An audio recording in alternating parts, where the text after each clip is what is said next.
दोस्तों स्वागत है आपका हमारे चैनल में। आज हम जानेंगे गैंग्स ऑफ वसेपुर मूवी की मेकिंग से जुड़े 24 unknown facts. Fact number 1, Manoj Vajpayee ने अनुराग कश्यप की लिखी सत्या, सूल और कौन में काम किया है, लेकिन गैंग्स ऑफ वसेपुर से पहले तक उनकी बात नहीं होती थी। इस फिल्म के लिए अनुराग ने मन बनाकर उन्हें फ़ोन किया, पूछा कि एक स्क्रिप्ट है, करेंगे? मनोज ने कहा क्यों नहीं। तो वे रात 11:30 बजे अनुराग के वहाँ पहुँचे। उनके लिए रेड वाइन की बोतल का इंतज़ाम किया गया था। नरेशन पूरा होने तक मनोज पूरी तरह टल्ली हो चुके थे। उन्होंने एक बात कही कि क्या उनके किरदार का नाम सरदार खान रख सकते हैं, और बाद में इस किरदार का नाम यही रखा गया। फैक्ट नंबर 2, कुरैशियों का झगड़ा होने के बाद जब शाहिद खान अहलावत वासेपुर छोड़कर धनबाद आता है तो वह कोयले की खदान में मजदूरी करने लगता है। एक सीन है जब कोयला तोड़ रहा है, बरसात हो रही है और बरसात का पानी अंदर आ रहा है, लेकिन किसी त्रासदी की संभावना में यह सभी काम कर रहे हैं और बाहर से गेट बंद है। इसका संदर्भ और इशारा 1975 में धनबाद के पास हुई चसनाला खदान त्रासदी की ओर भी जाता है, जब विस्फोट से खदान ढह गई थी और उसमें भयंकर पानी भर गया। इस त्रासदी में 370 से ज़्यादा लोग मारे गए थे। ऐसे कई खदान त्रासदियाँ आज तक हुई हैं। फैक्ट नंबर 3, विपिन शर्मा ने इस कहानी में कसाई अहसान कुरैशी का रोल किया है। इसके कुछ सीन असल कसाई बाड़े में चित्रित किए गए हैं, जहां जमीन पर पूरा खून और कीचड़ बिखरा था। जानवरों के शरीर के अंग कटे गिरे थे। वहां दृश्यों को शूट करते वक्त उन्हें कई बार उल्टी हुई। फैक्ट नंबर 4, यहाँ शूटिंग की अवधि के दौरान अनुराग और पूरी क्रू ने अपने सामने 60 भैंसे और एक ऊंट कटता देखा था, जिसके बाद लंबे समय तक उनको मीट खाने की इच्छा नहीं हुई। Fact number 5, gangs of Wasseypur में शाहिद खान का किरदार जयदीप अहलावत ने निभाया था। शाहिद खान का बेटा होता है और सरदार खान का जो रोल मनोज वाजपेयी ने किया है। फिल्म में जयदीप को कास्ट करने का सुझाव अनुराग और मनोज ने ही दिया था। फैक्ट नंबर 6, शुरुआती दृश्यों में जयदीप अहलावत को खदान के पहलवान को कोयले के ढेर से सिर और मुंह पर बार बार मारना था। पहले इसके लिए फोम से बने नकली कोयले का इस्तेमाल होना था, लेकिन अनुराग ने सीन में पूरी सत्यता लाने के लिए उनसे असली कोयले के ढेले का इस्तेमाल करवाया। फैक्ट नंबर 7, एक सीन में मनोज वाजपेयी का पात्र सरदार खान एक लोहार से कट्टा बनाने के बारे में पूछता है। उसमें जवाब देने वाला युवक असल में उसी पेशे का था।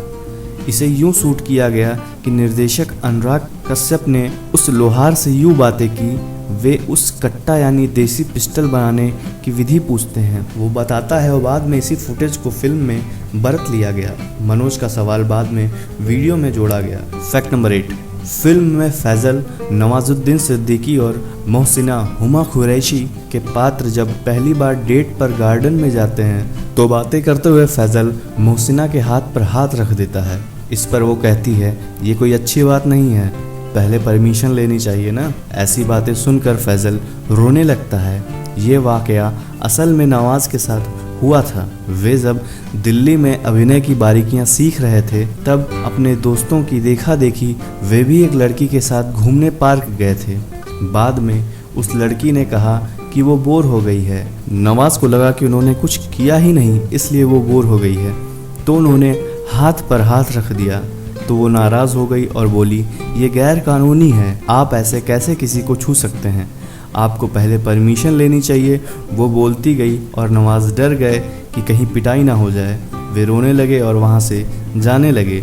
इस पर उस लड़की ने रोका, गले लगाया और किस किया। ये नवाज के जीवन का पहला किस भी था। फैक्ट नंबर 9, इस तरह एक और सीन था जहां फैजल पाइप और छज्जे के सहारे चढ़कर मोहसिना के कमरे में जाता है। वहां वो शारीरिक संबंध बनाने की परमिशन मांगता है, जिस पर मोहसिना उसे दौड़ा देती है। ऐसा भी नवाज के साथ असल में हुआ था और फिल्म के सीन में भी यही आया। फैक्ट नंबर 10, फिल्म की टीम लोकेशन हंट करने के लिए जब गई तो उन्हें ऐसा घर नहीं मिला जहां सरदार खान को रहते हुए दिखाया जाना था। बाद में अनुराग ने उत्तर प्रदेश में जो लोकेशन चुनी वो दरअसल वही घर था जहां वे बचपन में रहते थे और जहां उनके छोटे भाई अभिनव दबंग के निर्देशक का जन्म हुआ था। फिल्म के लिए उन्होंने ज़्यादातर लोकेशन बनारस, ओबरा, अनपरा, मिर्ज़ापुर वगैरह चुनी, जहां उनका बचपन गुजरा और जो पहले से उनके जहन में थी। फैक्ट नंबर 11, कहानी में सरदार खान के 5 बेटे होते हैं, उनमें से अंत में सिर्फ एक ही बचता है। पैरेलल गुड्डू फिल्म में उसके अलावा बाकी चारों फैजल, दानिश, डेफिनेट, परपेंडिकुलर को ही खास दिखाया गया है। पैरेलल सिर्फ एक सीन में आता है जो असल में परपेंडिकुलर का इंट्रोडक्शन सीन होता है। फैक्ट नंबर 12, सुल्तान कुरैशी का पात्र पंकज त्रिपाठी ने अदा किया था। उन्हें ऑडिशन के बाद चुना गया। पहले ये रोल छोटा था लेकिन बाद में काफ़ी बड़ा हो गया। इस पात्र के अतीत की कहानी अनुराग को लाइव लोकेशन से मिली। वे एक कसाई खाने में थे जहां एक 12 साल का लड़का एक पूरे भैंसे को अकेला काट रहा था। उसने कहा कि वो अकेला काटेगा। उसे भय नाम के भाव का कोई एहसास नहीं था। अनुराग के मुताबिक उन्होंने कल्पना की जब ये 12 साल का लड़का बड़ा होगा तो कितना डरावना और निर्भय होगा या कैसा होगा। यहीं से बैक स्टोरी आई और नरेशन में आया कि सुल्तान एक दिन में 60 भैंसे अकेले काटता है। फैक्ट नंबर 13, फिल्म लिखने के लिए अनुराग स्पेन के मैड्रिड गए थे। वे एक ऐसे होटल में ठहरे थे जहां बहुत सारे ट्रांससेक्सुअल ठहरे हुए थे। 4 रातों में उन्होंने वहां गैंग्स ऑफ वसेपुर भाग 1 की स्क्रिप्ट पूरी की और भाग 2 की स्क्रिप्ट आधी लिख दी थी। फैक्ट नंबर 14, जब वे स्क्रिप्ट लेकर भारत लौट रहे थे तो दिल्ली हवाई अड्डे पर विमान कंपनी से उनका बैग गुम हो गया। उनकी सिट्टी पिट्टी गुम हो गई। वे 2 दिन तक वहीं रुके रहे जब तक उनको उनका बैग नहीं मिला। फैक्ट नंबर 15, फिल्म के 2 गानों में अनुराग के असिस्टेंट डायरेक्टर भी नजर आते हैं। भूस के ढेर में राय का दाना गाने में वासन बाला दिखते हैं, जिन्होंने अगली बॉम्बे वेलवेट में सहलेखन किया, और पैडलर्स के निर्देशक उसी तरह आई एम अ हंटर गाने में श्लोक शर्मा नजर आते हैं, जिनकी पहली फिल्म हरामखोर सेंसर ने रोक रखी थी। हालांकि वो रिलीज हो चुकी थी। श्लोक भी अनुराग के असिस्टेंट रहे हैं। फैक्ट नंबर 16, इतने विशाल सेटअप वाली फिल्म में भारी बजट चाहिए होता है, लेकिन अनुराग ने पूरी फिल्म को 10 करोड़ से भी कम लागत में पूरा किया, जो रिकॉर्ड है। भाग 2 को मिलाकर इसकी कुल लागत करीबन 18 करोड़ से भी कम रही है। कश्यप मानते हैं कि उनकी जगह कोई और होता तो ये फिल्म 80 करोड़ से कम में नहीं बनती। फैक्ट नंबर 17, मेकिंग में अनुराग कश्यप ने कई स्थान पर चतुराई बरती है। जैसे एक सीन में रामाधीर सिंह खड़े हैं और उनके पीछे एक आधा ब्रिज बना दिखाई दे रहा है। ऐसा नहीं है कि उन्होंने कंप्यूटर ग्राफिक्स से वो आधा ब्रिज बनाया है, उन्होंने मौजूदा दौर में बने हुए ब्रिज को CGI से अलग अलग जगह से मिटा दिया, जिससे ये लगने लगे कि ये कुछ दशक पहले का दौर है जब ब्रिज निर्माणाधीन अवस्था में था। फैक्ट नंबर 18, बनारस में शूटिंग के दौरान अनुराग के chief assistant director Suhail Shah की मृत्यु हो गई थी। दरअसल एक दृश्य में फिल्माया जा रहा था जिसमें एक जीप को चलते हुए दिखाना था। इसके लिए एक ड्राइवर तय था, लेकिन सुहेल ने खुद ही जीप चलाई। ब्रिज से गुजर रहे थे कि सामने से 2 लोगों को आते देख उन्होंने जीप मोड़ी और वो नीचे जा गिरी। सुहेल का सिर धातु से टकरा गया और उन्हें ब्रेन हैमरेज हो गया। अस्पताल ले जाते समय उनकी मृत्यु हो गई। फैक्ट नंबर 19, ओपनिंग क्रेडिट्स में अनुराग कश्यप ने तमिल सिनेमा के 3 निर्देशकों को शुक्रिया कहा है कि उन्होंने अपनी फिल्मों से अनुराग कश्यप को अपनी जड़ों में लाने के लिए प्रेरित किया। बाला M, शशि कुमार और अमीर सुल्तान, इन तीनों का जुड़ाव मदुरै से है और अपनी फिल्में वहीं शूट करते हैं। तीनों डार्क, फ्रेश, भौचक्का करने वाली फिल्म बनाते हैं। कम बजट में नए कलाकारों के साथ बेहद प्रभावोत्पादक अनुराग ने भी गैंग्स के साथ यही करने की कोशिश की। M, शशि कुमार की सुब्रमण्यपुरम 2008 की प्रशंसनीय फिल्म है। ये कम बजट की थी, फिर भी उन्होंने 80 के दशक के मदुरै को जिंदा करके दिखाया। शानदार कहानी थी, एक नए एक्टर थे, किरदारों का जबरदस्त प्रस्तुतिकरण था। नए फिल्मकारों के लिए ये एक मस्ट वॉच है। इसी तरह बाला धाकड़ निर्देशक हैं। वे अपनी जबरदस्त फिल्म नान कटवल 2009 की वाराणसी में आकर करके गए, जहां अनुराग रहे हैं। इस बात ने उन्हें बहुत प्रभावित किया। कोई भी ऐसा व्यक्ति नहीं होगा जो ये फिल्म देखने के बाद शॉक में ना हो।